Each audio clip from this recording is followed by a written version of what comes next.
जंगल की खामोश हिकमत। कहीं दूर पहाड़ों और नदियों के दरमियान एक घना और पुरस्कार जंगल था। इस जंगल के दरख्त इतने ऊंचे थे कि दिन के वक्त भी सूरज की रोशनी जमीन तक मुश्किल से पहुंचती थी। हर दरख्त की शाखें सदियों पुरानी कहानियां सुनाती महसूस होती और हुआ जब पत्तों से टकराती तो यूं लगता जैसे जंगल खुद सांस ले रहा हो। इस जंगल में हर किस्म के जानवर रहते थे। शेर, हिरन, बंदर, हाथी, लोमड़ी, उल्लू, सांप और बेशुमार परिंदे। सब अपनी अपनी दुनिया में मगन थे, मगर जंगल का एक कानून था, ताकत नहीं, तवाज़ुन। जंगल का बादशाह शेर था, जिसका नाम सहरा था। वो ताकतवर जरूर था, मगर जालिम नहीं। वो जानता था कि अगर बादशाह इंसाफ न करे तो जंगल तबाह हो जाता है। सहरा अक्सर ऊंची चट्टान पर बैठकर पूरे जंगल को देखता और सोचता कि कुदरत ने इसे सिर्फ शिकार के लिए नहीं बल्कि हिफाजत के लिए भी पैदा किया है। एक दिन जंगल में अजीब बेचैनी फैल गई। परिंदे कम बोल रहे थे, हिरन खौफजदा थे और बंदर दरख्तों पर खामोश बैठे थे।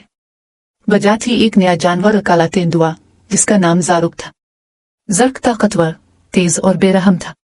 वो सिर्फ भूख के लिए नहीं बल्कि मजे के लिए शिकार करता था। ज़र्क की वजह से जंगल का तवाज़ुन बिगड़ने लगा। हरनों की तादाद कम होने लगी, परिंदों ने घोंसले छोड़ दिए और यहाँ तक कि रात को उल्लू भी खौफ से चुप रहने लगे। एक दिन एक छोटा सा हिरन, जिसका नाम नूर था, अपनी माँ के साथ पानी पीने नदी के पास आया। अचानक ज़र्क झाड़ियों से निकला और नूर की माँ पर हमला कर दिया। नूर भागकर जान बचाने में कामयाब हो गया, मगर उसकी माँ हमेशा के लिए खामोश हो गई।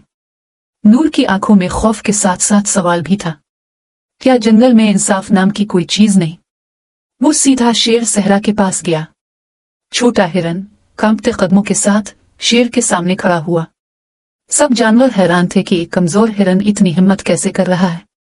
नूर ने लरसती आवाज में कहा, ये जंगल के बादशाह, अगर ताकतवर कमजोर को यूं ही मारता रहे तो ये जंगल कब तक जिंदा रहेगा? सहरा खामोश हो गया। ये सवाल इसके दिल में तीर की तरह लगा।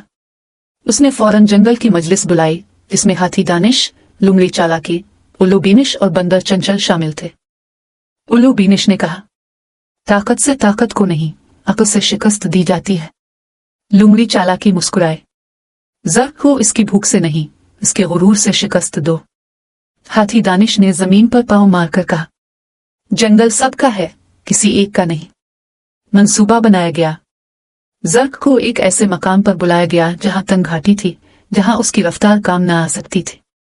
बंदरों ने शोर मचाकर उसे उधर की तरफ रागिब किया, परिंदों ने आसमान पर चक्कर लगाकर उसे अंधा किया और हाथियों ने रास्ता बंद कर दिया। आखिरकार ज़र्क शेर सहरा के सामने आ खड़ा हुआ। दोनों की आंखों में चिंगारियां थीं, मगर सहरा ने हमला नहीं किया। सहरा बोला, ताकत सिर्फ पंजों में नहीं, जिम्मेदारी में होती है। तुमने जंगल का कानून तोड़ा है। ज़र्क हंसा, मगर उसकी हंसी में खौफ छुपा था। आखिरकार उसे जंगल छोड़ने पर मजबूर कर दिया गया। ना कत्ल हुआ, ना खून बहा, मगर इंसाफ कायम हुआ। वक्त गुजरा, जंगल फिर से जिंदा हो गया। परिंदे लौट आए, हिरन नदी पर बेखौफ पानी पीने लगे और रातों में उल्लू की आवाज गूंजने लगी। नूर बड़ा हो गया। एक दिन वो इसी चट्टान के पास खड़ा था जहां सहरा बैठा करता था। इसने जंगल को देखा और मुस्कुराया। वो जान गया था कि असल ताकत आवाज बुलंद करने में नहीं बल्कि सच बोलने की हिम्मत में होती है। जंगल आज भी मौजूद है, शायद हमारी आंखों से ओझल, मगर अपनी खामोश हिकमत के साथ हमें यह सिखाने के लिए कि जहां इंसाफ हो वहां जिंदगी पनपती है।